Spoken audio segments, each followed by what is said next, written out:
Again, stuff changes. You know, Layla's gonna be big someday.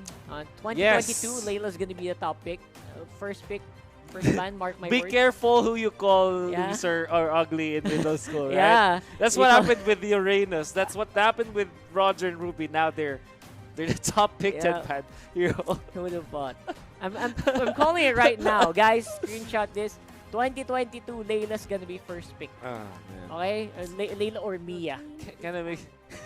Oh, by the way, I was finally able to know who the coach is for Cignal Ultra. That's Serene. Oh, okay. Who apparently was for the longest time the data analyst of the whole Cignal Ultra squad. So it's not only the Mobile Legends squad, it belongs to other of their teams, and also have been one of the OGs. He was OG enough that he knows Yahoo personally and zapped in their first team, as well as Eson being one of the competitors of Eson Esports when Eson Esports was the carry of the Philippines. Serene, that's why we don't know much about him because he's a quiet person and keeps stuff to himself. But he is one of the OGs in the Mobile Legends scene. So he would have like literal insider information on how Eson and Dexstar would work. Exactly. He's been analyzing these games ever since day one of MPL, apparently. Interesting. Really, really good. Very interesting stuff here. And those are things that they really should add to us. They really should. You know, they should give us a lot of we should have like dedicated talks to the coaches. Yeah. You know? Dude. Let's do that. Let's do that. Come on, we need stuff like that. We're gonna do that soon, guys. Don't worry. We're gonna do that for you guys because I think there's just so much untapped potential. Obviously, when we talk to them, they're not gonna say much, but that's just a given. Yeah. But you know what? It's good to get a little bit. Even a little bit of info from these guys would go a long way. Yep. I feel like 1% for them is like 100% for us. You know what I mean? And they know how to. How do I say this? It's definitely a different take from one coach to another, no matter what happens. And then it's also a different take from a coach to a player, and it makes it so that whatever discussion it is will be great. Because you know what? I haven't talked to a coach who isn't talkative. Yeah, most coaches are actually talkative. So much to say, right? But they will not show themselves in the camera no matter what happens. That's what they want. They don't want to be seen.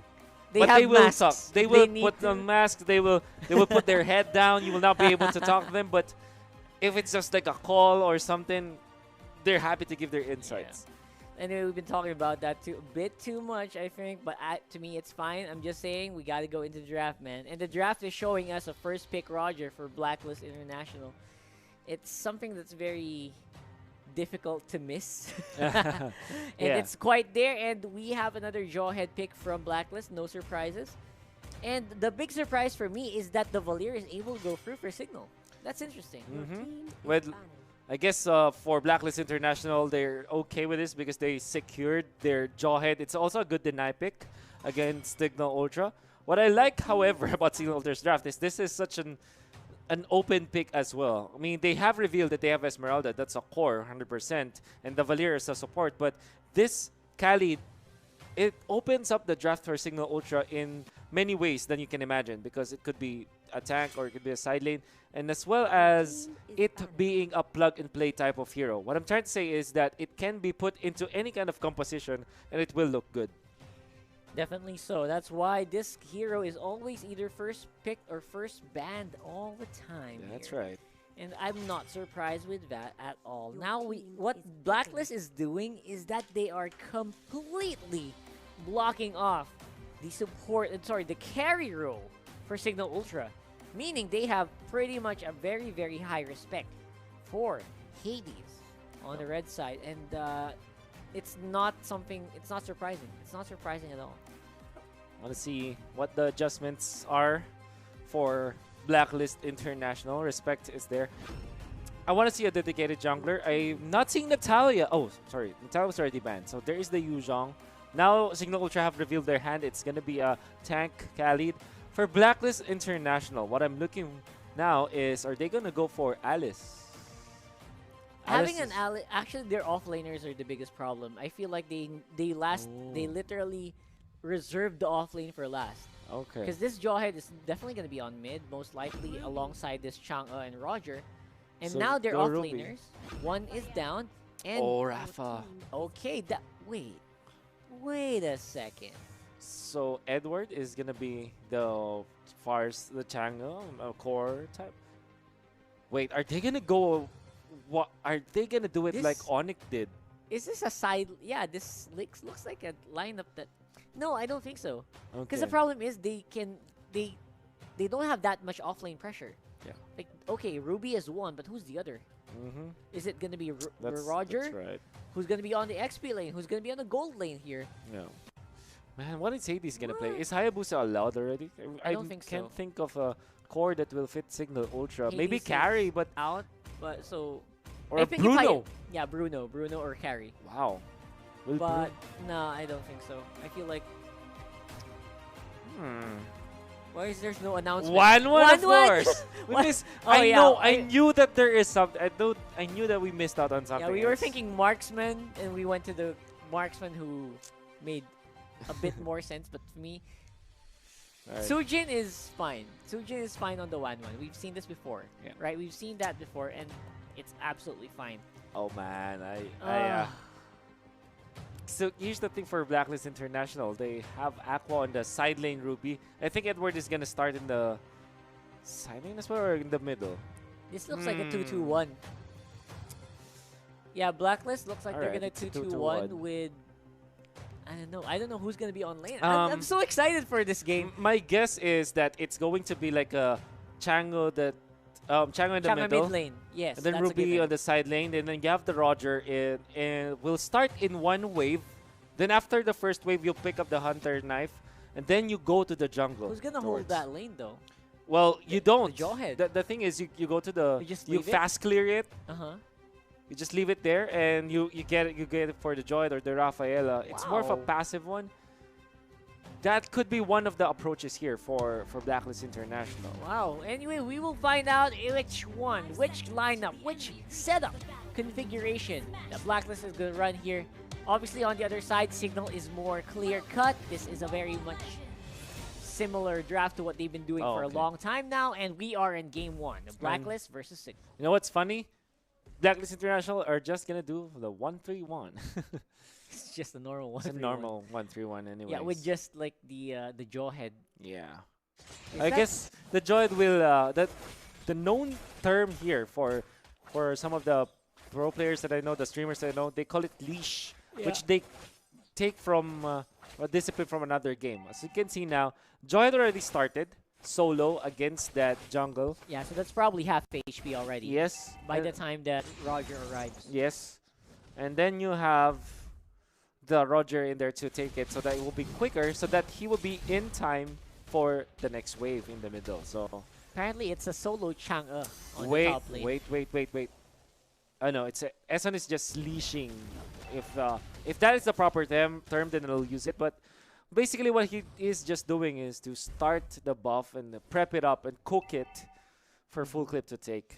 The thing is, that's telegraphed for Cignal Ultra. They know Yeah. that's happening. That's why they are blocking it right now with the Khalid and with the Valier. Now they're going to be caught in a pretty difficult position. Rhea as well. Yep. Going to be put low here by Aqua. Great 1v1 on the sides actually does. Small things like that do matter. Putting your HP very, very low. Now it's going to be Ben Sandy thrown in the middle of the everything desert. Sandstorm also hurts a lot. You cannot go near that at all.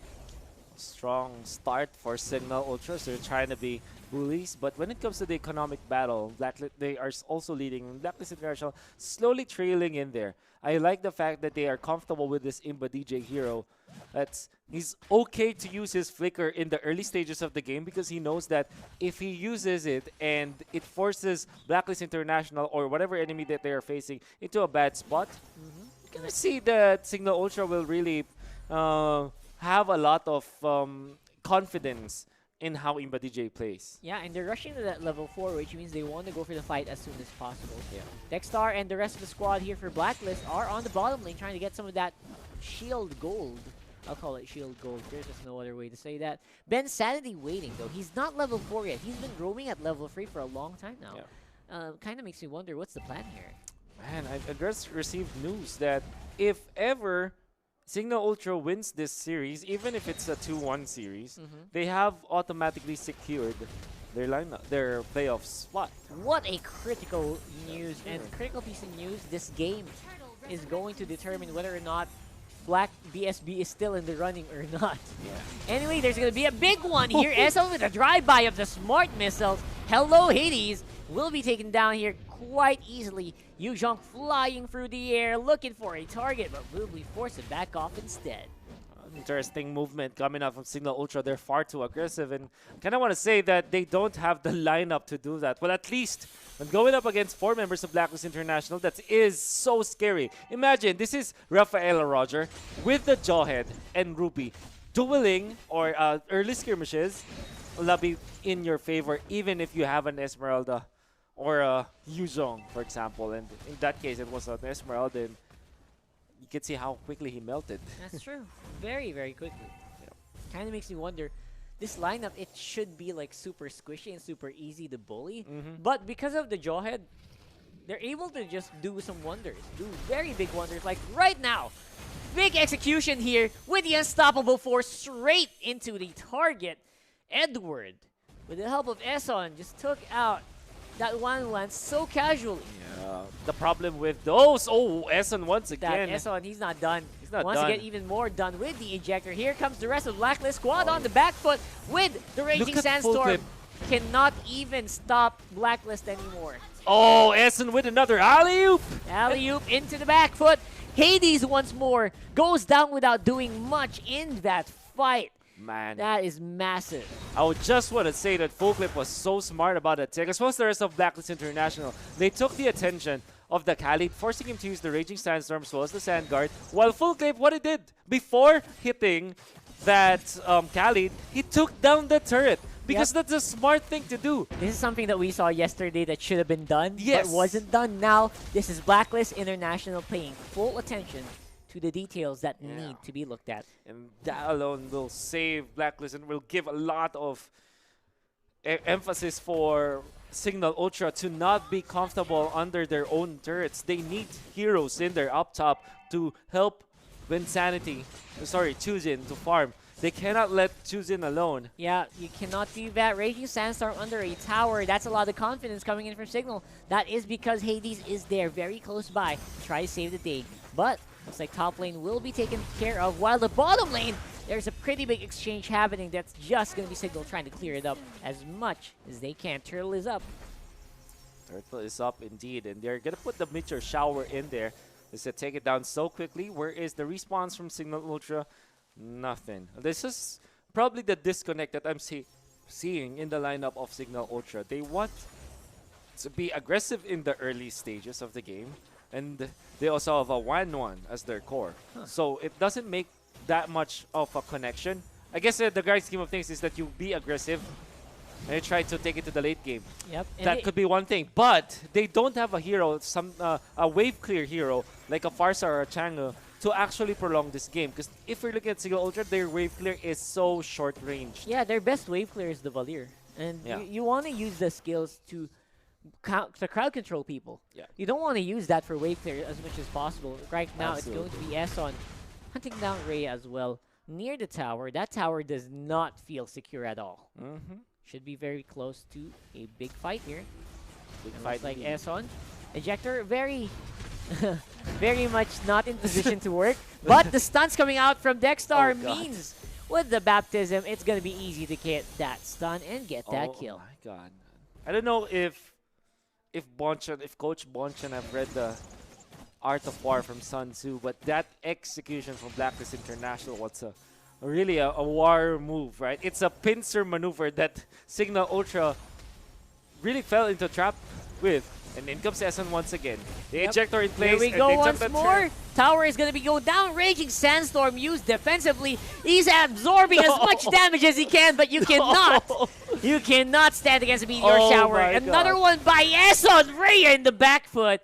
Oh my god, is there any stopping Blacklist at this point? Seems like they are so strong right now, and they have been executing properly as well. Did you see the timing from Eson? The way he ejected, Like this! Oh! the ejector play from Eson was good because it allowed Blacklist International to take the turret first before again taking down the Khalid. I think the order of kills is good. What was that? Did you see that long distance hook My God. way back downtown here for Blacklist? Man, Cignal Ultra, they're running out of options to get back in this game. Timing, man. That was so good. He knows that somebody from Cignal Ultra will eventually jump, and they were able to punish so heavily. So many people getting isolated from Cignal Ultra, and the rest of the Cignal squad cannot do anything to help whoever gets pulled back in. Oh, man. Oh, man, I feel bad for that. It's Lob City for Blacklist International with Eson, man. Yeah. The alley-oops are so good. So many alley-oops here. Like, there should be, like, he's literally a point guard in this game. Yeah. And Aqua's in the middle of everything, just being ignored by Cignal here. Hades with the last dive for that one before they suffer a very big push on the tower. But looks like Blacklist, they're gonna be respecting the amount of potential damage that Cignal can do, and they're gonna back off for now. Definitely. We can see the Gillette instant replay of that weird move from Blacklist International. Well, I think that the idea here is this: they want to push. They want to. However, this jump is the questionable one. I guess that for the benefit of Blacklist International, let's just not do that again. Yeah, full clip maybe just went in a little bit too hard here, like what Hades is doing right now with S in the middle of everything. Still, Dexstar trying to heal up his teammates. That's going to be a quick in and out for Cignal Ultra. They are still trailing, but they are finally able to get out of their base after a long amount of time. You know what's weird? It's just the turtle timing, the third turtle timing, and already they have lost 2 of their turrets. I want to say that they still have a chance in the late game. The only problem I have is how can they keep on clearing the waves when Blacklist International is this strong? Nevertheless, there's still a chance. That's what I'm trying to say. Chujin, if he is able to find the farm and find the timing to go into Blacklist International, they can take this back. This is a winnable game for Cignal Ultra. Yep, Chujin definitely looks a bit different in terms of carry compared to Hades. I think they should have probably switched, or maybe it was a switch that didn't happen. I don't know, but it really does feel like Cignal Ultra could have, positioned themselves better in this one. However, of course, they are playing. They're still 10-2 at 10 minutes, so they're able to hold for quite a while until this happens. It's like Eson is going to be in the middle of all that again, and the baptism will save him, but Dexstar is going to be the one to be left alone while Hades gets taken out. Oh my God, Unstoppable Force straight into the Wan. Perfect target there by Eson.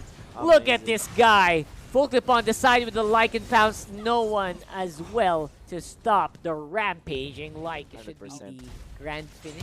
Yeah, it is the finish. There you go. Indeed, Blacklist International will take game 1. It's going to be a quick game 1 for Blacklist, I have to say.